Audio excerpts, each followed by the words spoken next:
Hello, ladies and gentlemen. Welcome to another MindfulBit podcast. I'm your host, Corey, and I'm so happy to have you here today.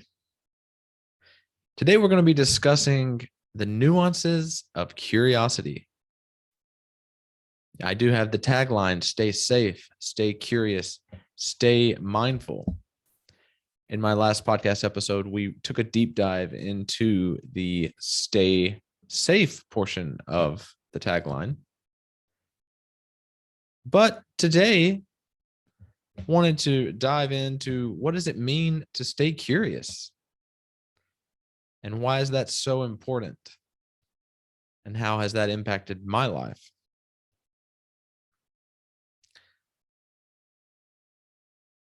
So, what I like to do at the beginning of these podcasts is allow you to kind of have a visualization or see what comes up for you, to notice feelings, bodily sensations, memories when I say the word curious. So, if you're able to, I want you to close your eyes. And I want you to take a couple deep breaths with me here. And as we breathe together, I want you to think of curiosity. Really embody it. And just notice what happens in your body and your mind. Inhale and exhale.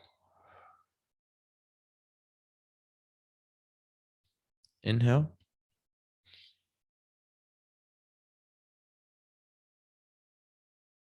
and exhale.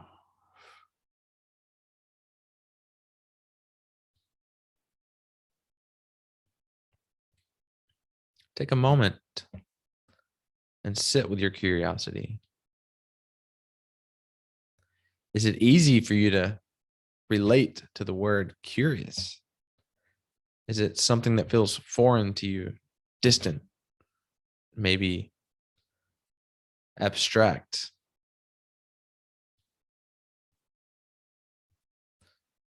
Did you get an idea of your own level of curiosity? Maybe you had a lot of memories come to mind where you were curious. Maybe you had a hard time thinking of the last time you were curious about something. I think it's really helpful to imagine curiosity the way we saw it in the beginning, back when we were small children. The world was new. Every situation, an opportunity to learn, to grow, to experience. We were curious. Curiosity was our default state as a child. It protected us from a world of uncertainty, from a world where everything was new, potentially threatening. It gave us an opportunity to not take ourselves so seriously, to willingly walk into situations that were foreign, to experience the world through fresh eyes. And as we grow, the curiosity starts to fade. We develop mental models of how we've experienced the world so far. And these mental models are what we turn to each time we experience the same situation. We replace curiosity with certainty and control because this makes us feel better the older we get. And it's an illusion. this certainty and control. But it helps us to exist as humans and as adults. And slowly, we lose our curiosity and instead gain paradigms and mental models, beliefs about the world, all things that short circuit our ability to experience the world around us. And these things have benefits. They do. Because if we were every time to have to experience everything around us as if it were new, that would be an awful lot of stimuli. It would be very intense. Every day would feel very stressful. But when you think back to the child, a child was able to handle introduction into a new world. And quite frankly, enjoyed it. At least most children I see playing and learning and being curious are laughing and giggling. And so the point is, as we age, we tend to lose touch with curiosity. And that is a shame, because curiosity is like magic, truly. Curiosity allows us to connect with others. It allows us to connect with ourselves. It allows us to problem solve together. It allows us to see things in a new way. It's one of the main ingredients that help us accomplish our dreams and goals. It's very difficult to get from point A to point B without inviting curiosity into your life. You know, in my coaching career, people come to me and they say, I want this outcome. I'm doing things this way now, but I'm looking for this outcome. Something needs to change. And one way of helping that change occur is to invite curiosity back into your life. And so I want to give you a couple of examples of when I've been able to do that as an adult and how that has helped my relationship. So if any of you have a very close relationship, you know that you aren't always going to agree with the other person. They're going to do things that upset you. They're going to do things you don't understand. They're going to act in ways that are foreign to you. They're going to have their own set of beliefs and mental models and ways of being. And it's not always going to be in perfect alignment with yours. So how can we utilize this concept of curiosity to help us through those moments when we feel threatened, anxious, when our fight or flight kicks in? So this is a really interesting example because for me, it represented a true shift in my thinking. One day I thought I would be proactive and do the laundry. We had allowed the laundry to build up quite a bit. So I'm all smiling and excited to be able to do this. I get the laundry and I realize that, there's sheets in it, there's shirts, there's pants, there's socks. I take the whole bag of laundry and I put it in the washer, all of it. It's a giant load. I mean, it's big, but for some reason it just didn't register to me to kind of split it up or break it into smaller loads. And so, our washing machine is out in our garage where our gym equipment is, and I'm outside working out.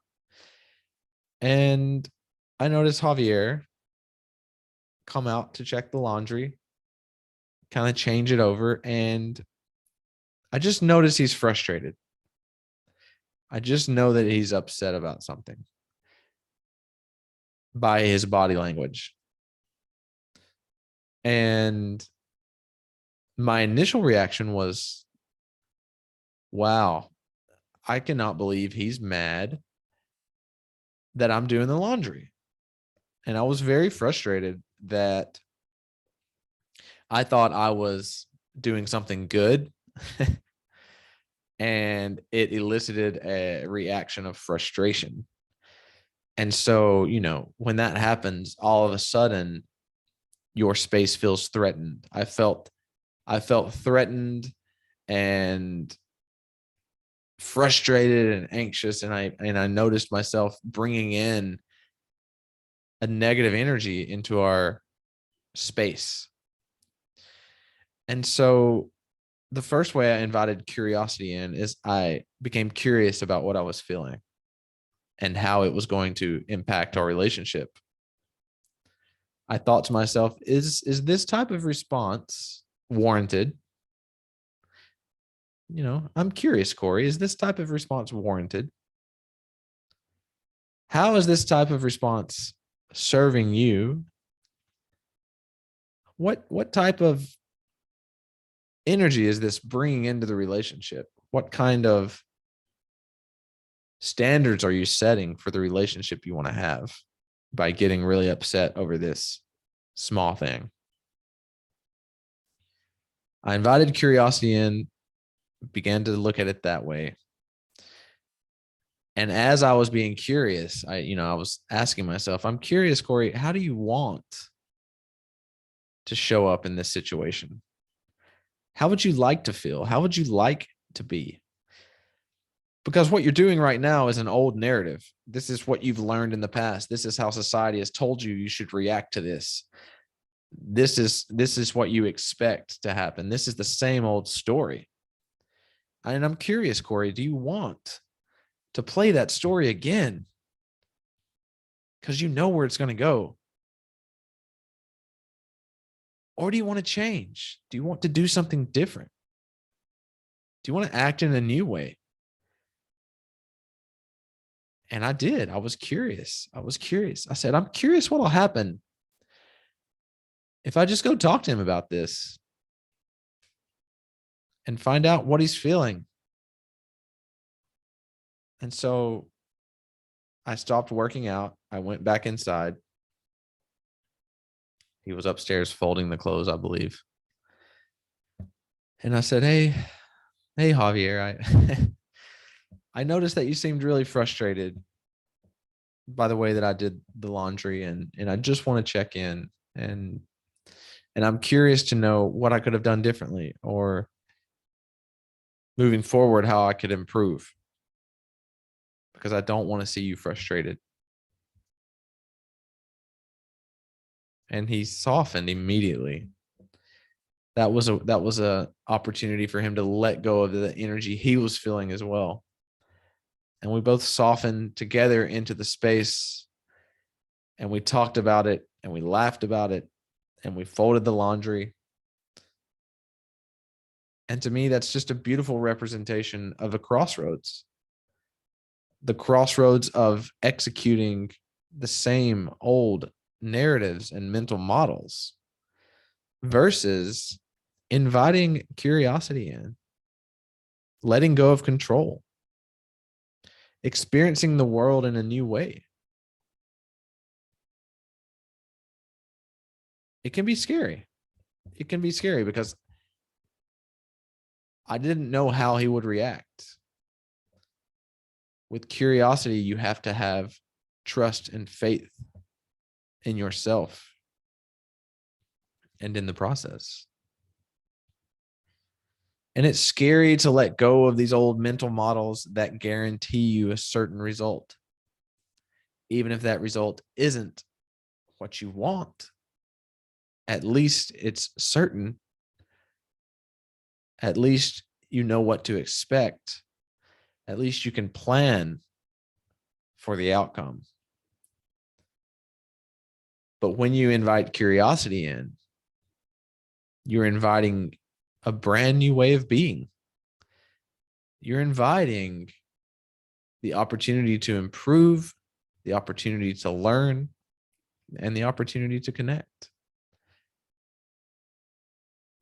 And that's one example of how curiosity diffuses a situation that otherwise might have been blown out of proportion. It allowed us to come up with a solution. It allowed us to move past the misunderstanding. It allowed us to let our egos go and see each other.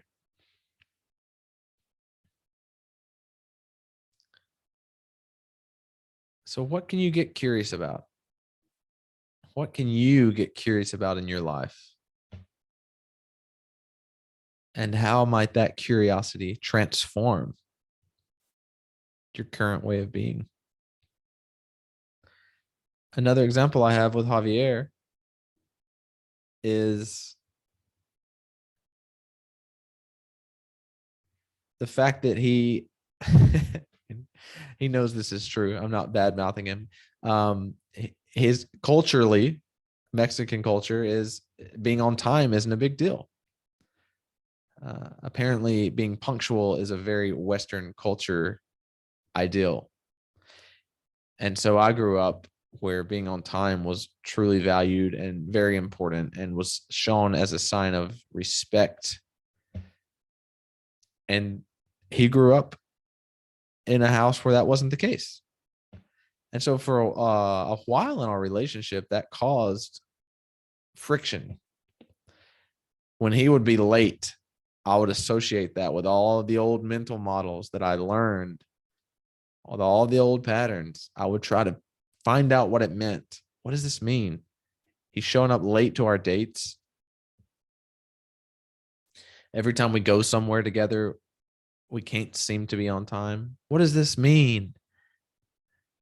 And just trying to use these mental models that I had of the world, which was primarily just Western culture, to describe this experience that I was having with this person I cared deeply about that didn't match the model. So how do you reconcile that? How do you reconcile that? Because it's going to happen. If you're not in a relationship with someone now, I'm here to tell you that as you begin to date, as you begin to grow close with somebody, there are going to be things that don't match your mental models. That doesn't mean that it's wrong. That doesn't mean it's time to run away. What you do is you sink in your heels and you get curious. And it took me a while to get curious on this one in particular because it just felt so intense to me. It felt so threatening to me. My emotions when being late would take control. I would feel very anxious, very overwhelmed. And for the longest time, those kind of ruled me and I would just be in a bad mood. And finally I said, let me just talk. Let me just get curious about this, and say, Javier, I noticed that you're fine being late. Like, can we kind of pick this apart? Where does this come from? What does it mean when you're late? What do you feel? What do you think it means to the other person? And here is where I come from. Here's how I was raised. What can we do? I'm curious, Javier. I adore you.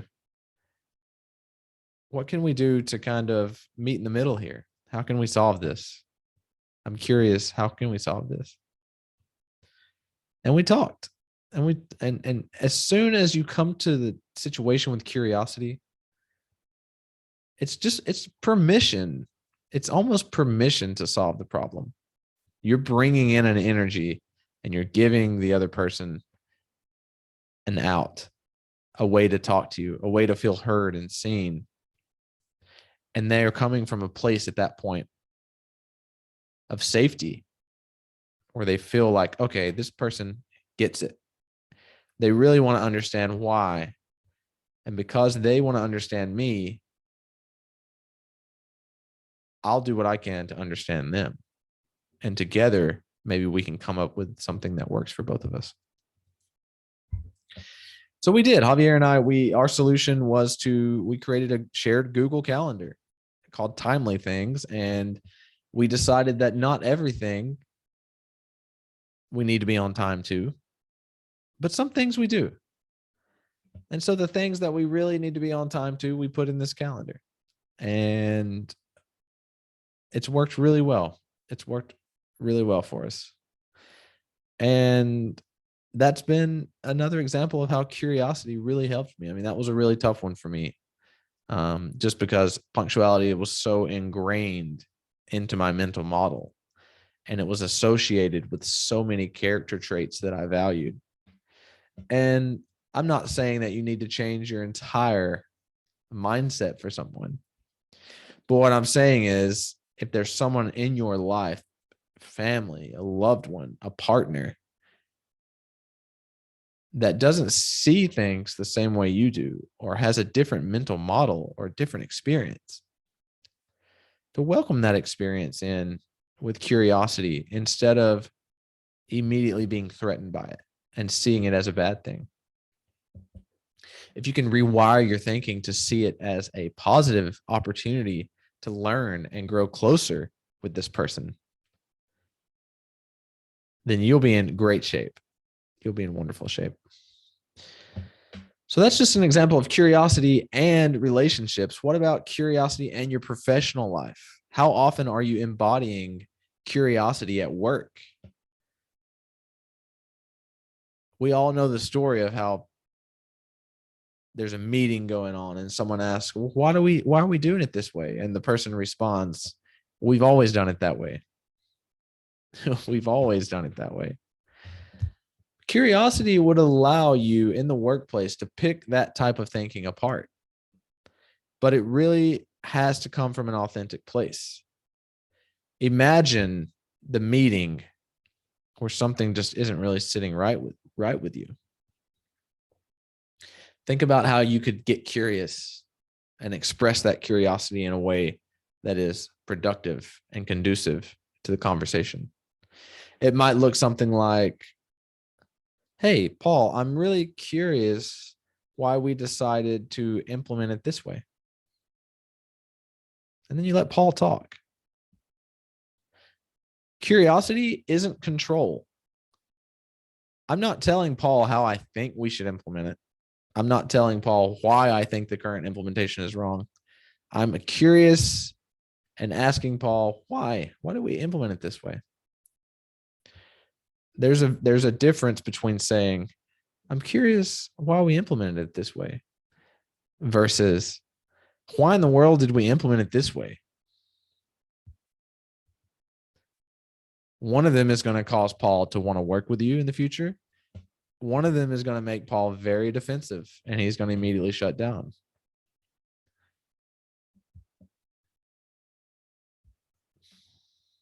So you can use curiosity to foster communication at work, to problem solve, to develop deeper, more meaningful relationships. But you can also do it to add value. Seeing things in a new way and not being scared to explore uncertainty at work is incredibly valuable. If you can get curious about a problem,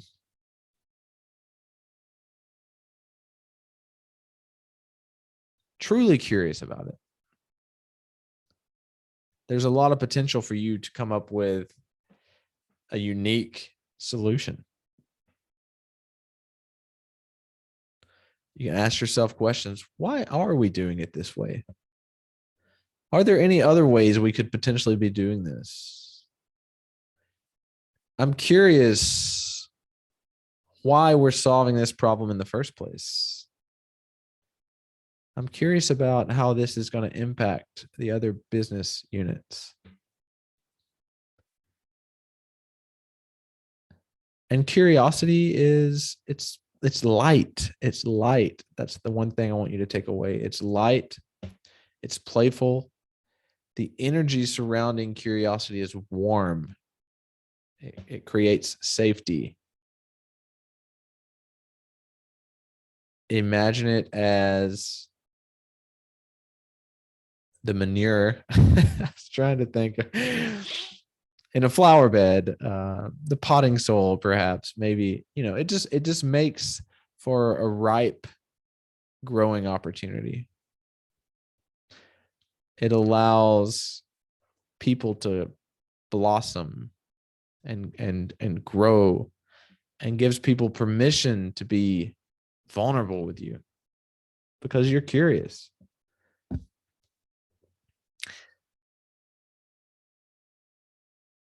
I really invite you to consider how curiosity can improve your life and allow you to meet your dreams and goals quicker. I also invite you to practice patience in conjunction with curiosity. It can feel very overwhelming to get curious about everything in one's life, because curiosity gives you an opportunity and permission to relearn, to be better, to go to those places you've always wanted to go, but just didn't know how. And in order to get there, you have to let go of control and lean into curiosity. There are so many different ways of seeing the world, navigating the world, feeling the world, expressing those feelings to the world. The way you currently do things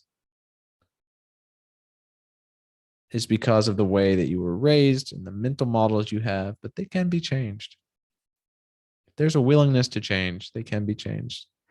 And curiosity is the key to that door of change.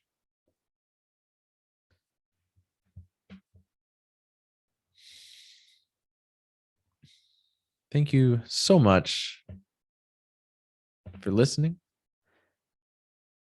I do like to say, in the vastness of time and space, it is a miracle and a blessing that we have shared even the briefest of moments together here. I truly honor and value your presence here with me today. I hope what you walk away with is excitement, hope, this feeling of change. And I hope you see it as possible, because it is. If you'd like to discuss more about curiosity, or are interested in some transformational coaching sessions exploring how you could be more curious in your life, I invite you to email me at mindfulbitcoaching.com at Gmail, mindfulbitcoaching@gmail.com. And we can set up a discovery session and explore this further. I guarantee you, you will not regret it. As always, my friends, stay safe, stay curious, stay mindful, and I'll speak with you on the next one. Bye-bye.